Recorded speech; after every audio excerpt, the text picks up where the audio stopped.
Hello friends, আসসালামু আলাইকুম। আজকের রেসিপিতে স্বাগতম জানাচ্ছি। আজকে ঝটপট একটি মজাদার রেসিপি নিয়ে চলে আসলাম। এই তো প্রথমে আমি চুলায় একটি প্যান বসিয়ে এখানে প্রায় 3 থেকে 4 টেবিল চামচ তেল দিয়েছি, পেঁয়াজ কুচি দিয়েছি, আধা কাপের মতো, আধা কাপ চিংড়ি মাছ দিয়েছি, দেশি চিংড়ি মাছটা ছোটো ছোটোটা, কাঁচামরিচ কুচি দিয়েছি, একটু ভেজে নেব।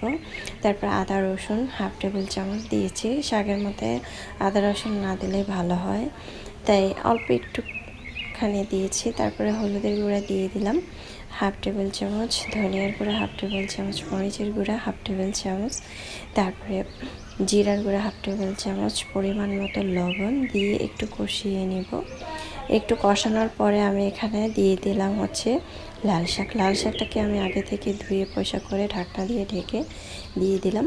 এই তো ঢাকনাটাকে আমি উঠিয়ে নিলাম। প্রায় 1 থেকে 1.5 মিনিট পর চলে আসলাম। এখন আমি এভাবে আলতো করে অনবরত নেড়ে চেড়ে দিব, যাতে কোনো পরিমাণ জমাট জোটা না লেগে থাকে। ঝরঝরা করে ফেলবো একদম নেড়ে চেড়ে। দেখতে পাচ্ছেন, আর শাকটা অনেক লাল ছিল। খুব সুন্দরভাবে এই অল্প একটু পরিমাণ চিংড়ি মাছ দিয়ে এত মজার রেসিপি সত্যি অনেক মজাদার হয়েছিল আজকের রেসিপিটা। যারা নতুন রাঁধুনি তাদের তো অবশ্যই কাজে আসবে। আর যদি রেসিপি দেখে বাসায় রান্না করেন তাহলে অবশ্যই প্রথম থেকে ভিডিওটা দেখে তারপরে নতুন রাঁধুনিরা ট্রাই করতে পারেন বাসায়।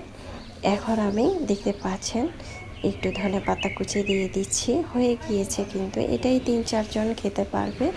আর দুপুরবেলা গরম গরম একটু ভাতের মধ্যে শাকসবজি না থাকলে হয় না। আর খেতে কিন্তু অনেক মজাদার হয়েছিল। এখন আমি এটাকে একদম ঝরঝরা করে শুকিয়ে ফেলবো। দেখতে পাচ্ছেন, এখন একটি বাটিতে পরিবেশন করে নিচ্ছি। মাশাআল্লাহ, দেখতে যেমন সুন্দর হয়েছে, খেতেও অনেক অসম্ভব মজার হয়েছিল। চাইলে কিন্তু আপনারা এভাবে ট্রাই করতে পারেন। আশা করছি আমার আজকের রেসিপিটি আপনাদের ভালো লেগেছে। ভালো লাগলে অবশ্যই চ্যানেলটা সাবস্ক্রাইব করে লাইক দিয়ে পাশে থাকবেন। দর্শক, বেশি বেশি ভালো থাকবেন, খাবার কখনো অপচয় করবেন না।